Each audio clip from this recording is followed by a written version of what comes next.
All right, here we go. What's up, Natalie? How are you? I'm doing well. How are you doing? I'm doing very well. It's been a good week. I'm buzzing on energy, and I'm about to go to San Francisco and having ice cream meetings like I was telling you about that are like refreshingly in person and non-alcoholic, which is nice.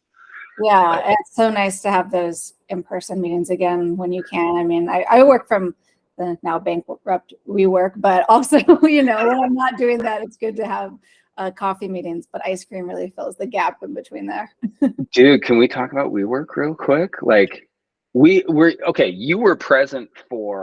you present for our on brand meeting when it was like the day that WeWork initially crashed. Oh, It, I would think I was there, but I don't remember that. I don't remember that being a big part of it. oh well, we had no because you did, I feel like I would remember that. yeah, no, but you did one of them. I don't know. This would have been you would have been a guest because this was Mhm. my buddy Matt Yun, who's a brilliant finance guy. It was and then it was Pierre Laurent, um, who's on the board over at Tillamook, and he was at Nike forever. And I think it was Mora. Mora might have been the third person actually. And shout out to Mora Loesch. Something like that. Don't ask me. Some, yeah, but Mora's awesome, right? Recruiter, HR. But Matt, that was like the subject du jour because it just happened. And it was like right when the valuation initially went down from like 47 billion, 26x to like 4.5. Yeah. And we did a comparison on like speaking of brand data and value of like how does a company with less square feet, less people renting or subleasing or whatever they want to call it for their metric, have such an exponentially larger value than I'm forgetting the incumbent company that did the exact same business plan, but it didn't brand itself tech. Totally. Totally. Yeah, it was a different time for sure than the one we're in right now with startups. And that wasn't really a startup at that point. But also, yeah, I mean, it does lean into the power of a good story. Sometimes too much power to a good story. No, totally. But okay, so you're coming in from like we were just talking about this, right? Brand. You've all like since I've met you, you've worked at like amazing brands at Airbnb, at Vacasa, then you've worked at amazing agencies, and I'm going to short you, but like other ones like Swift. And we always connected on that, but you're a data person. Like you understand how to not just collect and not just aggregate and synthesize, but how to tell the story of data. Yeah. Right. Like listen, I'm a fanboy when it comes to your talent for that. But how do you like when it comes to telling that story of data for somebody like WeWork or in startup culture, which you've been a part of and helped, and you know, how do you do that? Like how do you differentiate between like, hey, this is a great story for the upsell, but like, hey, maybe this data doesn't tell that story.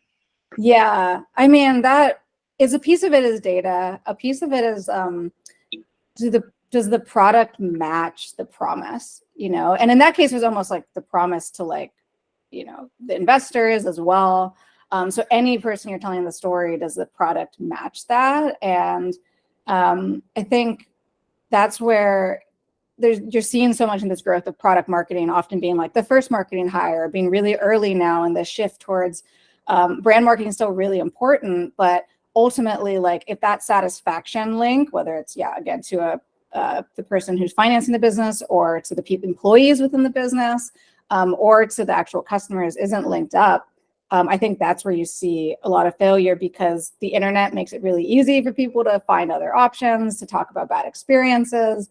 And then, you're getting competitors coming up really fast that can do basically the same thing. I mean, that's just one piece of the WeWork story. I feel like WeWork has like so many other elements, but I won't pretend to be an expert there. So no, but you bring up a really good point, and this is like I think I'm such a terrible user of social media, by the way. Like this is the most robust use of social media that I do, which is like recording these and pushing them out for the world to see. But I tweeted today, one of 4 tweets that I've done in my lifetime. I'll tweet. Yeah, I didn't even realize I had one until like LinkedIn was like, "Do you want to push this to Twitter too?" And I was like, "I guess I have an account." Or an X or whatever you call it. But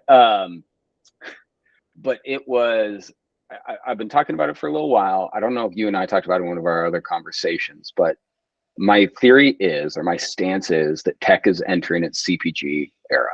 Mm.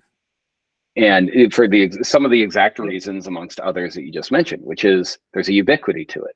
There's an access to it. It's become about preference, right? And I feel so much that technology, because of exactly what technology is and defined as, has been on this innovation curve. And it's like the next great innovation gets the adoption. Well, now we're finally at the phase where I believe that there's a maturity that is reached where, you look at generations 35 and younger, 97% of them use productivity tools every single day. Mm-hmm. Right? Like everybody uses productivity tools. It's like it's on our phones, it's on our computers, it's how we take notes. It's like it is the future. I think a lot of decision makers still approach it as this super innovative thing that just happened in the 90s and wow, word. And it's like, no, there's a ubiquity to this. So it has to be, there's more than ever, we have to make emotional connections, right? And we have to deliver, sure, the technical value, right? Just like a beverage has to taste good, a tech product has to function. Yeah. But at the end of the day, is like, I have a million strawberry beverages I can choose from. Which one connects with me? I don't know why I chose strawberry beverages. Those are like the worst. I don't know. I want to know where to find the strawberry beverage. Yeah, I think I definitely feel that, especially in that space. The emotional connection is so interesting because it really falls out of something that a lot of companies don't always do well, which is getting very specific about who you're serving. The reason there's a lot of ubiquity sometimes in these tools is everyone might need one. Every type of business, big or small, and you can, as you get to be bigger, potentially expand in different directions. But there's also the case that like there are some fundamental pieces that are different and that they're customized or built maybe for one type of business to start better than another, and leaning into that, understanding like, okay, if I'm serving creatives and firms, or if I'm serving like giant enterprises, like how do I understand what the day in the life of that person is like and what they have to deal with? And then you're seeing a lot of, well, what's the new features that you release based off of that, and to increase kind of that network effect and make it more sticky, rather than just saying, well, I want to make sure I have all of these things that the competitors have, but they'll be slightly better. Yeah, no, dude, we're going through this right now. It's exactly to your point. And even to like, I'm thinking about pulling in the sports beverage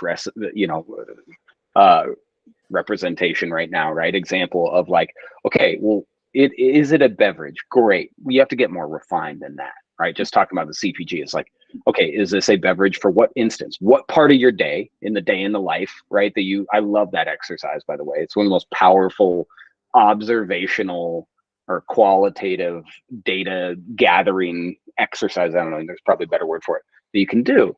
And in like a beverage, it's like, okay, is this a caffeinated beverage? Right? Well, is this a morning beverage? Does it help me wake up and be a part of that day? Is it an evening beverage? Does it cool me down and soothe me? Is it an active beverage for sports? This reminds me of something I was listening to where they asked if you could serve Coke warm. Mm. And like, yeah, no, exactly. Because no, your reaction is such a great. I'm trying to think of an example. Potentially. Well, potentially, right? Well, in Spain, right, they'll mix Coke and wine.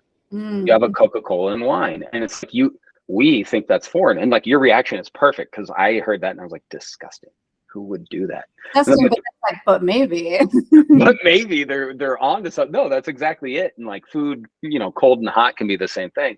And I think for technology, it's exactly as you point. You could do everything, right? Maybe there are use cases beyond that you could, warm up your Coke and drink it that way.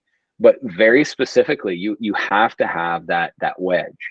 We're doing this right now where we've built a very, powerful tool, right? That could do a lot of things, but we're just now really like, and we're excited about it, leaning into this wedge of where we see that like use case, that day in the life, the time, and the person that wants to use that wants to drink our beverage, right? That wants to use our platform. And it's so important, but like, but how do you tackle that, right? Like, how do you make that decision, and how would you read that from data? Like, if you were to be looking at usage, how are you going to manage like the generic use versus an edge case that could be very powerful? Like, how do you make that choice? Mm-hmm. Mm-hmm.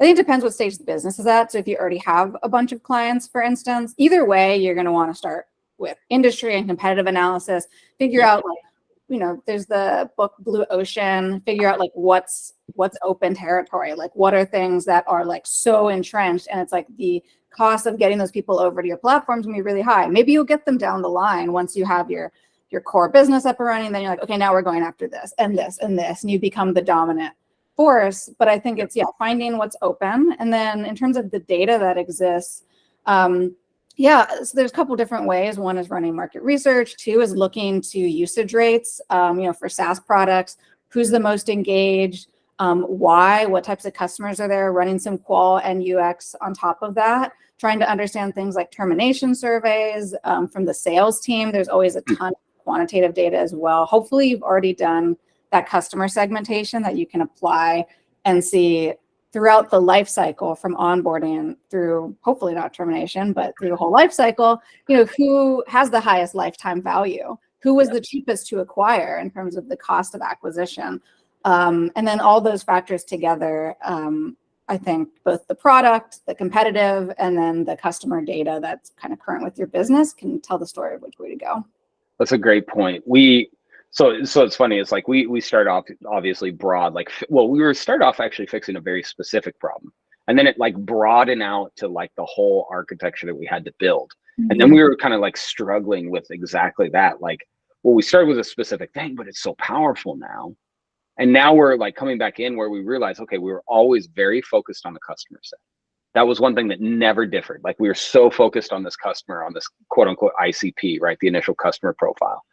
And we were just like shaking it around, and then we just realized that what we had built solved this like other very specific issue that was massive. And before our call, I was on a quick cohort test with an awesome small business, which is one of our cohorts, and it's people that are not necessarily techies, right? Like, very much that would rather be doing something else. And he has a food and beverage brand, like both the product and a couple retail stores. Super duper cool. And he was like, oh, we use this recipe app. He's like, other than that, they use kind of like Docs and Slack and all these other things, and they piece it together, and it's all messy, and they're looking for something to bring it together. And then they have one very unique app that they use. And to me, that's like the story of most people in technology space, which is you have these kind of massive productivity aggregation things that just creates a super mess. And then one tool that you use that's like super special to you, right? It could be the recipe app. It could be Adobe for designers, or Figma. It could be Excel for finance people, right? And outside of that one app, or maybe those two apps, the rest of it is kind of a mess. Right. And so for us, I was going through the product. Oh, he's like, yes, that would work. That's super simple. The thing's a little new, so I would have to get used to it. What is this going to look like? But here's this app. We need that to integrate. Right. And those are the things that I think in the like where we're running into, which is in the day in the life, even with a very narrow customer segment, you're going to have them pushing you in one direction or the other with like feature requests and integration requests. Yeah. So many thoughts on that. I have to say 3 times. One is like the part of me that like always feels as a researcher so hesitant, and this goes to the Steve Jobs quote of like just doing exactly what the customer says. Integration requests different. I would say if you see that a lot, or if they're like the big fish, they're your enterprise client that you really need to keep happy, not always the best strategy, but that's a reason to do it. So again, that's all about like the value you get from that integration, trying to quantify that. Yeah. But then on the other piece, it's like pulling back. I think what you hit on, and productivity tools could go this way, and even that subset is like so big. I feel like we'd need to like jump in very specifically to each thing. But it's about what's the job to be done. And so in your case of like Excel, my job is to analyze data. And so that, therefore, that's the one that matters to me the most. Like I literally cannot do my job without it. And so I think that literally I cannot do, and job, is applied very in an actual way there. The jobs to be done framework can apply to like, I need a milkshake as my breakfast. It can be anything, but it's how do we look at what a tool can or can't do or should be doing based off what the actual need is. The need is not for a tool. The need is something else, and a tool can potentially help that, and you can potentially change it to fit that category. Yeah, it's the old adage, you don't buy a drill, you buy a 1/4-inch hole. Exactly. Right. And it's exactly that. Amy Snyder and I talked about jobs to be done and the milkshake example on one of these. Oh, nice. So check that. I was like, did you watch it? Probably not, but yeah. No, but it's brilliant, right? Like I think that is one of the most useful frameworks that anybody has ever come up with, because it really does prioritize the outcome. And how does what is the big just terrible website company, WordPress? It's what WordPress uses. Like they do a great job at whatever their business unit is. They were early, they're big. I just think they're clunky and awful. And whatever. They could fix their UI, but they do have a great focus, right? From their positioning, which is what is your customer's customer. Mm-hmm. Right. And it's another way of phrasing, like more from a value proposition thing rather than even a product function thing, which is, hey, what are you solving? Like at the end of the day, you're not solving that. I don't want a phone. I want to talk to people. Yeah. And it's like, I don't want a smartphone. I want access to like information. That's ultimately what it is, right?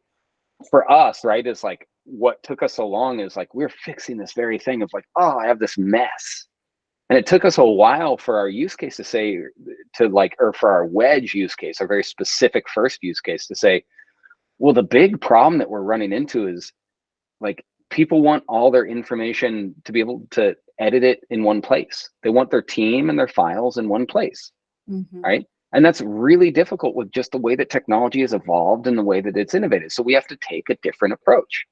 It's like, well, I am a representative of a big group of people, which is I want a visual workspace.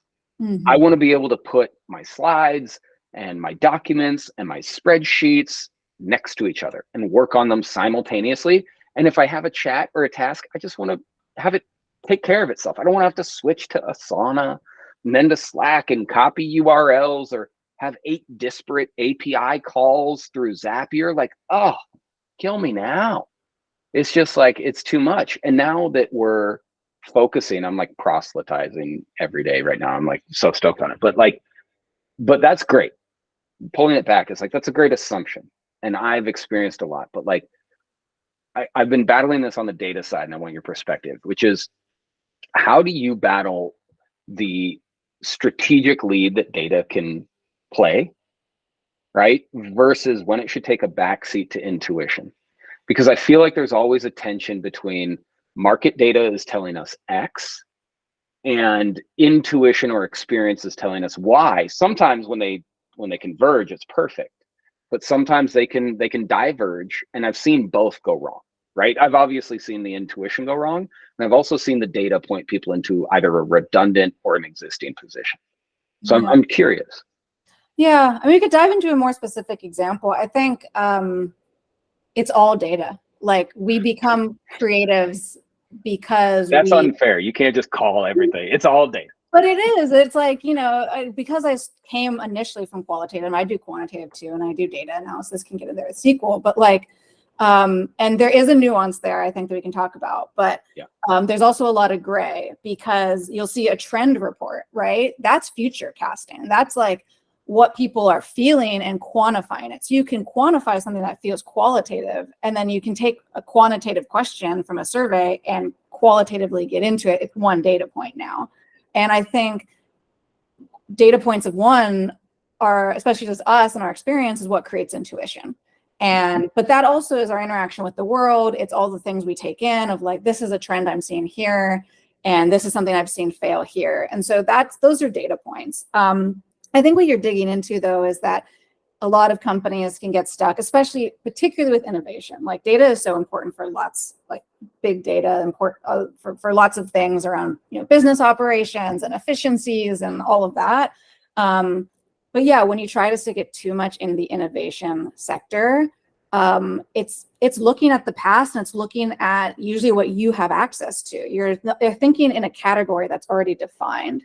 And innovation comes when you can draw a circle across 6 different circles, and just break things apart. And I think that's a lot harder. It's not impossible. There are methods out there that you can do with data. You need access to a lot of different stuff, and it's much more complex. But I think that's probably some of the difference. I think you brought up a good point, if I'm hearing you right, which is like there's a difference between and value to data for innovation and data for kind of reactive work, right? Yeah. And I actually think that those get blurred more than not. And I think we can talk about the AI world, we can talk about whatever, but I think that that's more than ever true, because there is a natural confusion that happens. And I think this has happened in a lot of businesses that are seeing the influx of big data into decision making. And they see, okay, well, I'm going to give a very reductive version of this, right? We launch a product, right? And that product's developed, for whatever reason, it's successful. And then we start A/B testing the conversion rates for taglines to get you into a shop and a shopping cart and refining that. Well, that's great, because that optimizes that very specific flow. Yeah. But if you were to start right at the other end and say, well, we're just going to A/B test words and float them into the ether and then see which one sticks, and then we'll develop something out of it, that's not necessarily going to actually result in a good product. Yeah. Right. And I had this great point. You and I are both very lucky. We have great networks and great people. And I think we may have even talked about this, where I kind of tested this idea, and I was like, to some of the most amazing people in brand and product launches in the world, right? And I was like, hey, if all the market data told you that people wanted X, or that X was the right choice, what would you do? Mm-hmm. And snap of a finger, the opposite. And it was such an interesting reaction from these people that have launched the most memorable and effective ad campaigns and brand campaigns and things to elicit customer, acquisition and retention, were to say, you actually want to do the opposite. You want to go against the grain. When they zig, we zag. And I'm curious, like I wrote down here in my notes when you were talking, it's like bold versus safe. When do you take the bold choice and go against the grain? And when do you take the safe bet and say, hey, the data is telling us X, let's do this? Like, where does that decision making come in? So that's a big question. Yeah. I want to dig into, so the instance, the example is the data is telling us that people want tagline A. And so most people say they're going to do tagline B instead. Like, that's the example. I would say it's more, the data is telling us that consumers really want X product, right? The strawberry beverage. They really want the strawberry beverage, right? And everybody's doing strawberry. Strawberry is the hot topic, right? That we want to launch around. And so instead, we're going to go with grape, because, Yeah. I mean, if everyone is doing it, that's definitely a red flag to not do it, or at least that it's saturated. Like, the minute that that's already happening, consumers' minds are like, that trend is gone. Like, if you're already late to that party. The key is everyone's trying to be the person who did it first or second, or came to own the category, if it's even possible. With something like strawberry beverage, it's probably fleeting anyway. So you start to question that, which is, launch grape, and then you run the campaign of like, for the not strawberry people, there are people for every strawberry. There's a grape person. That's going to be the next dating application tagline. For every strawberry, there's a grape. It'll work for somebody, but no, you're right. But this gets me into like the timing, right? I just think very, kind of visually. And so I'm imagining, okay, well, we've accessed a bunch of consumer data telling us that this product is what's slowly building up. Strawberries are slowly gaining this trend. And it takes us X amount of time to develop that strawberry flavor and package it and release it, right? And then once it gets there, Then we have to launch and we have to go and we have to time that out. And in a lot of cases that, and again, this is to innovation data versus like reactive data, but a lot of times you have to make a bet back here a year or two, like, 16, 24 months ahead of time about what to develop even before those trends cycle. So and I guess in those cases, it's not necessarily seeing what the dominant trend is, but seeing what signal inside that larger noise. Hey, shout out Nate Silver, right? But seeing what signal within that noise is the right one to pursue. And I guess that's where like the quality, like I think that the qualitative really overpowers the quant, right? Because you're starting to see things where you have to interpret it. But I don't know. What do you think?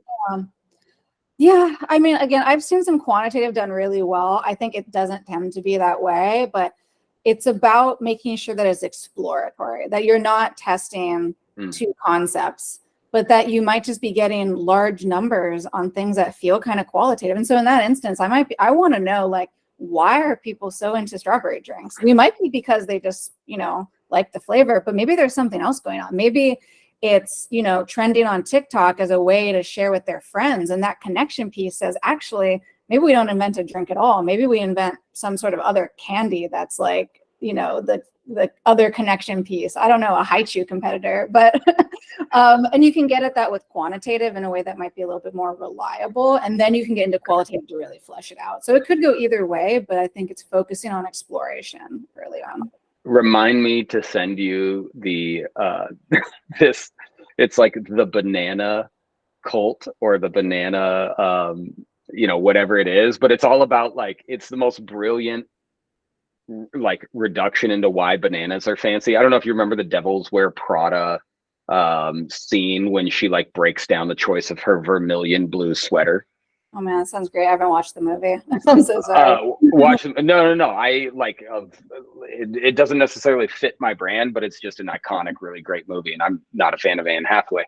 And regardless, I love movies. And there was this great scene when I think it's Meryl Streep talks, like she goes in with her sloppy sweater and the girl like, oh, fashion's not important. And then there's this diatribe that she does on like the choices and why she's even wearing this unfashionable sweater.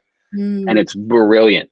And then there's a social post that was done for something on bananas, and it's this made up business on how to like corner the banana market and turn it into your next empire. It's so brilliant. I'm going to send it to you. Awesome.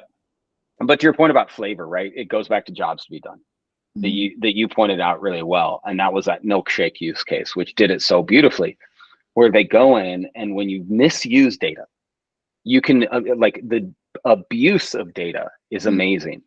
And that's not just the abuse of data, like predatory against consumers to convince them to do something. It's the abuse of interpreting it wrong for your own decision making and making the wrong choices because you're misinterpreting what the findings are saying or doing the performance of that collection wrong. Definitely. And the milkshake was the greatest example of why I love jobs to be done. So to reiterate, right, it's like they were hired to sell more milkshakes. They noticed an anomaly that people in the data that when people were buying, and it was in the morning, and they kept collecting data that said, from people, qualitative, that was like, oh, we like the taste. And they'd already tried to introduce new flavors, to do promotional things with like sports teams. And then they realized after reframing it to what job are you hiring this milkshake to do, that people were hiring it and buying it as a meal supplement for breakfast. But the interesting part, and this is what I can't settle with, is the innovation ended up coming by introducing a breakfast menu item, not selling more milkshakes. Yeah. But they were hired, their job was hired to sell more milkshakes, or I guess that they were hired to make the company more profitable. Yeah, to make more money, for sure. Yeah.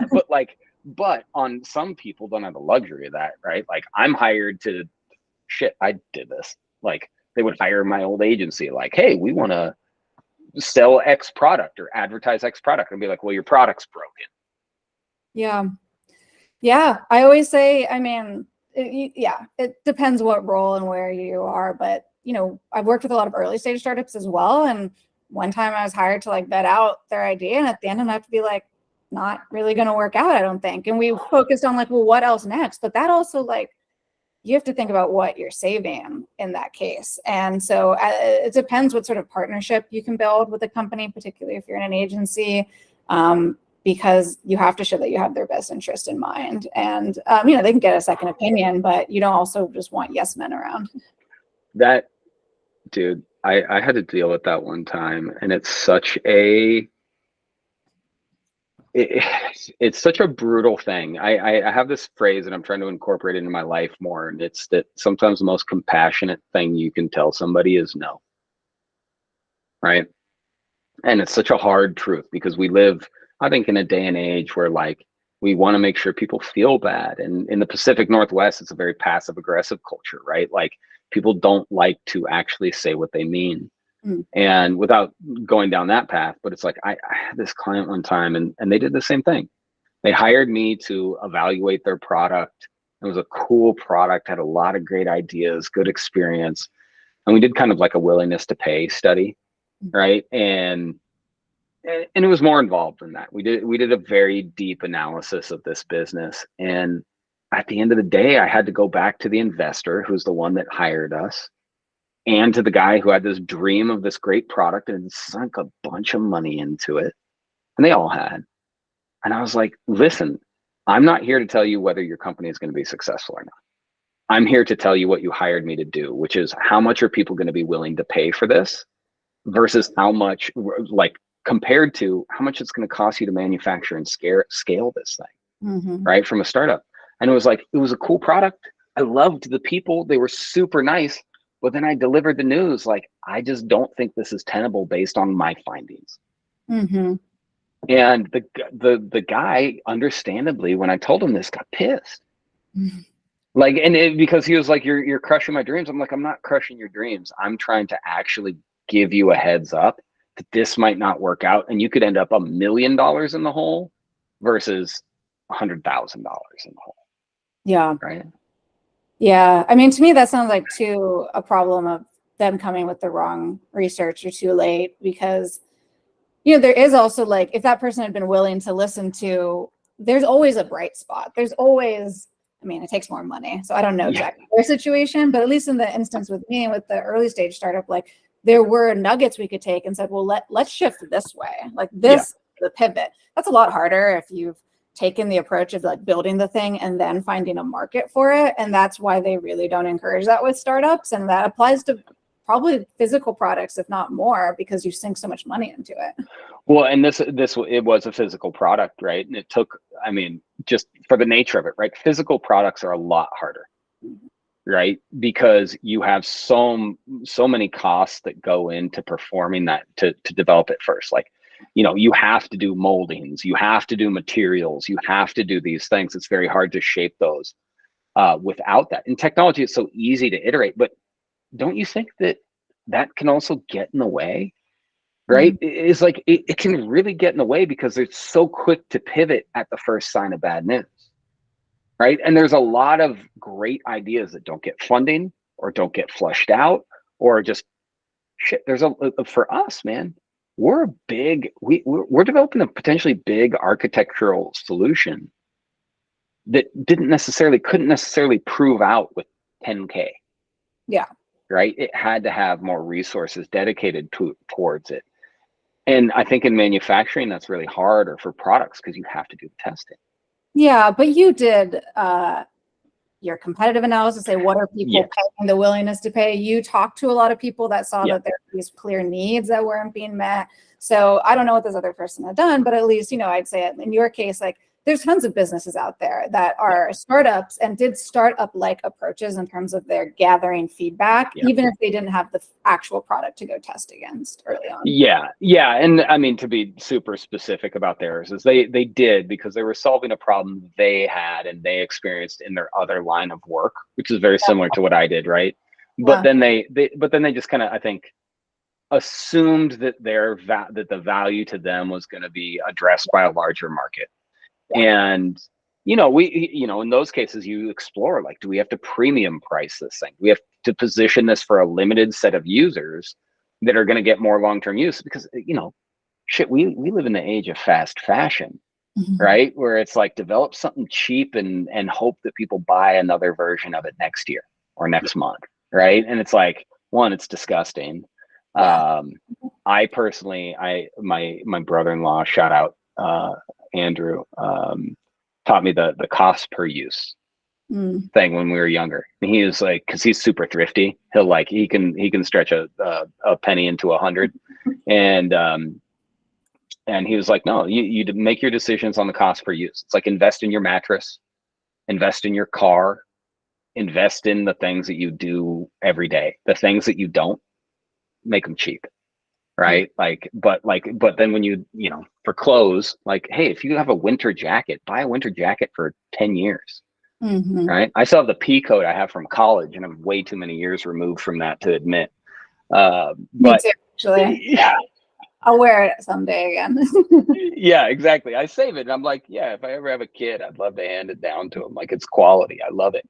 But I don't know. It's really interesting to see, and you're right, right? Like, so many startups go into it, I think, with that, even if it's, you know, not on purpose, if they just do it through that natural way of testing the market. Like, there's a lot of really smart people that aren't necessarily trained in it, but do it. Yeah. Right.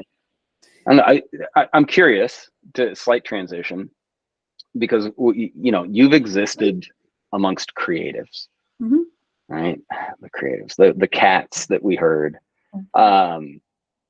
and you always did a really great job. That's how you and I really connected at first, because like you're brilliant, and you were able to talk creative, and creative is such a you know, it can be even a dirty word in some industries, right? Because it's so out there. Like, how do you find when you're doing your analysis, or you're communicating your data to creatives and working within those environments? Like, how do you do that? How do you process data and communicate it to people that aren't necessarily like-minded? Yeah. Yeah. I mean, it's really with anything in business. I always think that, especially with data, there's translation that happens. Like, I also like engineers. I'm going to be totally different than maybe like how I'm talking about data, the executive team. They don't, you know, want the details that maybe the engineering team does. So even if someone wants data, like, it's at a different level. In terms of creatives, I would even just have the appendixes, you know, and those are things to inform what matters to them, which is how do they create a creative campaign on it? What's the insight? Some quotes to support it, some emotional content. Like, I think, you know, I was trained under an anthropologist in my research methods initially with ethnography. And for that, it's like, how can you show, you know, a photo of someone and how they store their shoes, and how that really, like, that one photo can capture what we're talking about a person's relationship to their shoes or something, you know? And so I think the storytelling is a lot more sensory and evocative, and leans into some of the qualitative or an example and very specific pieces of it. But you still, you know, as a strategist, want to have your quantitative to back that up, to know that like, this is the right direction, but now we need to like go creative with it. Yeah, no, that's such a good point. I was talking about anthropology, I think yesterday morning, like specifically to that study. My dad was an anthropology major. And so was one of my sisters, actually. And we were just talking about it from like the study of kind of, you know, what it started off for him, which was, you were studying groups of people, tribes for lack of a better word, but like groups of people that had developed in isolated environments and had their own particular, you know, ways of going, ethnographic differences, right, amongst demographic, etc. And it was really interesting, because we're getting into this era of like mass data and collection of our digital ecosystems, and even a globalized economy. And I think that there's a very understandable tendency to group everybody together now, because we think that we overlap, or we think that we overlap so much. But it's like, I still think there's such amazing differences that should be celebrated, but amazing differences within people that we need to like focus on more. And it may not necessarily be like demographic separations like it used to be. It might be purely psychographic, right? It might be purely ethnographic. It might be you know, like we were talking about this too, of like rational and irrational choice, like Milton Friedman, Miltonian economics versus like the Tversky and Kahneman irrational beings of economics. And it's like, dude, like I'm, I grew up next to a certain amount of people and we went to the same schools and I hardly talk to any of them. We don't have that much in common, but we can still communicate because we relate. Yeah. And it's like when you're coming up with a creative idea and, you know, or taking a picture of somebody in front of their shoes and how it relates or whatever it is, like, I think it takes a deeply emotional being or somebody emotive to process the data that you're saying and then say, hey, this picture is evocative of that. And that will make the connection. Yeah. It's what makes us human. I mean, it's like data as data doesn't say anything if you're not sure what system we're talking about and how it applies to someone's life, to someone's values, someone's beliefs. And ultimately, I think, yeah, that's so important to not get lost in all of this. And hopefully, you know, most marketers and consumer insights researchers are thinking about like that. We're trying to make people's lives better. Yeah. People's lives better. No, totally. So what do you think? I mean, I'm curious in the world of constant innovation and pace is like, what do you think data's role, especially with like the generative AI coming into things? Like, what do you think this is for the creative industries, the brand industries? Like, where do you think this is shaping us? Yeah, we have a few thoughts on that. I mean, just to get out of the way, there's obviously the valid concerns as someone who like is a creative writer and sometimes a visual artist about all the things that get put in there. And hopefully there's more process built out around that. At the same time, you know, I think there's going to be a big opportunity to kind of take away the busy work, repetitive tasks, and open us up to either allow people to move, you know, create new businesses, new business opportunities, just a new tool, I mean, than we had before. And I think that can be scary, but I'm actually looking to how companies are going to start using it more just in small ways internally in order to create training on their own data to help them make it be more efficient, to help them be able to find insights, you know, like I know like Asana, for instance, is using that where they're trying to like pull up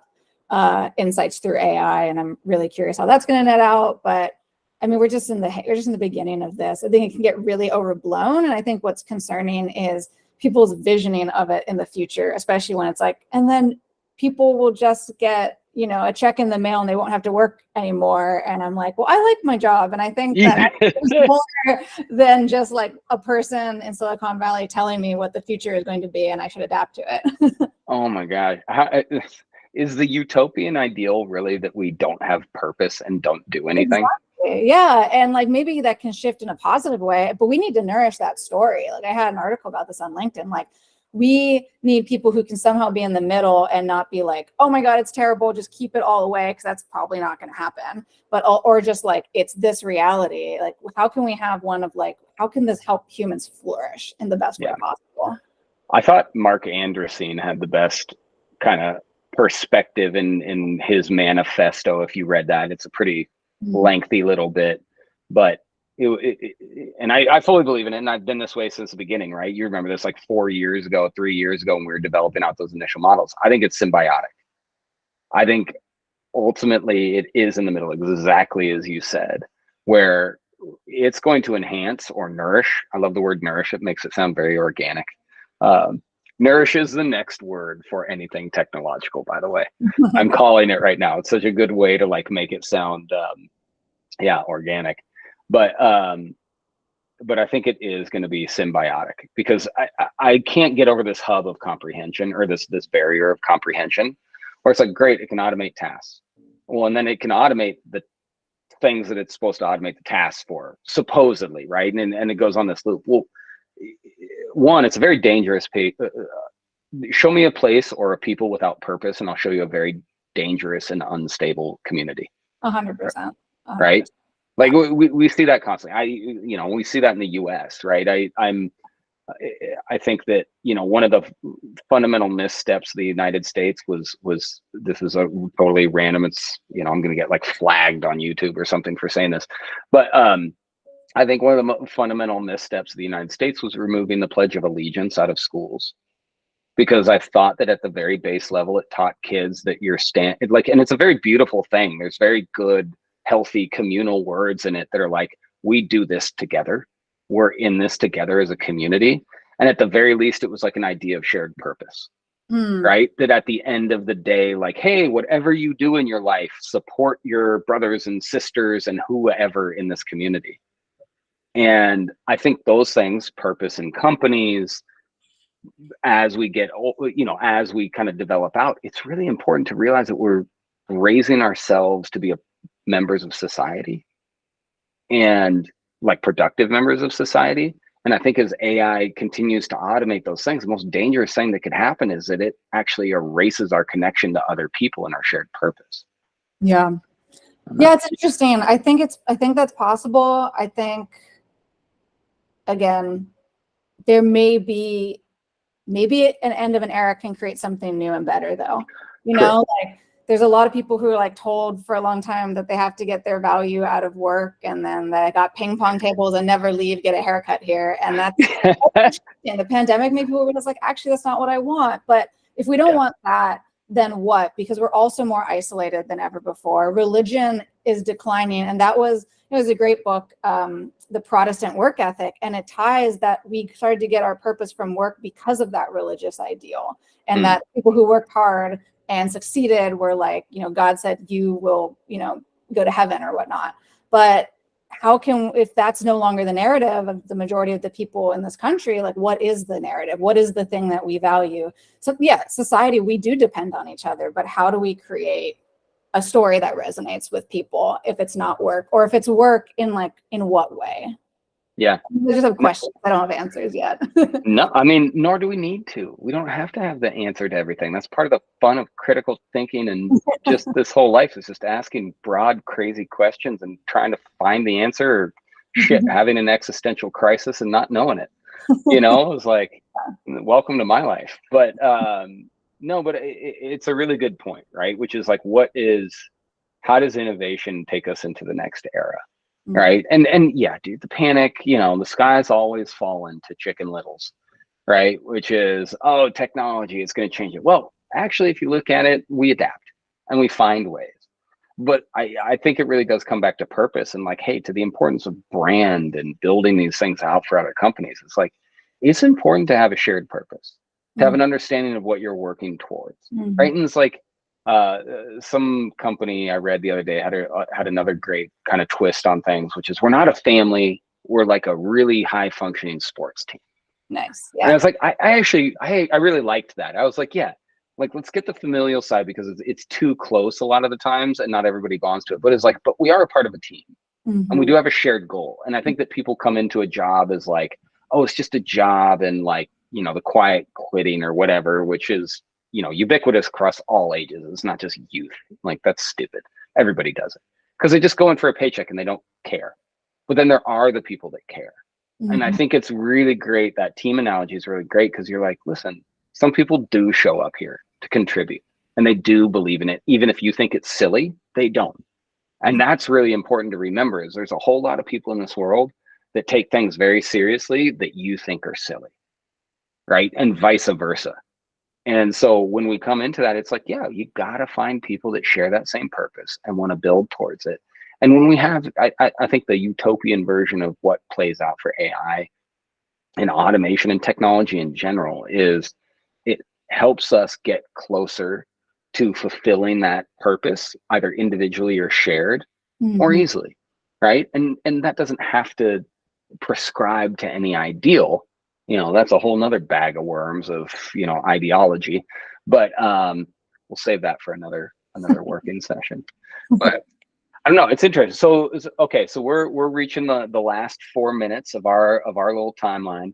So I'm curious, prognosticating, give me, what do you think is going to happen next year? Because I am like, absolutely, if I had any more hair to lose, I would lose it from thinking about what's going to happen next year. What do you think is happening? With everything, like, will there be a recession? Like, who's going to win the election? Yeah. I don't want to get into those topics.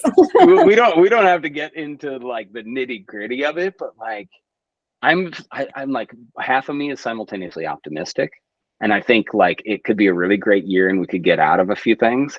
And half of me is like, I feel like Chicken Little. And I think that, you know, commercial real estate is going to come crashing and the election is going to cause this, and whatever is happening in the Levant is going to expand. And I'm just like, I'm overwhelmed. What does the data say? Yeah, you know, I have some articles on this in Brookings as well. Like fragmentation is kind of the thematic thing of this generation. Like it is the era of fragmentation. So I wouldn't be surprised if some of what you're saying comes true. Hopefully not all of it.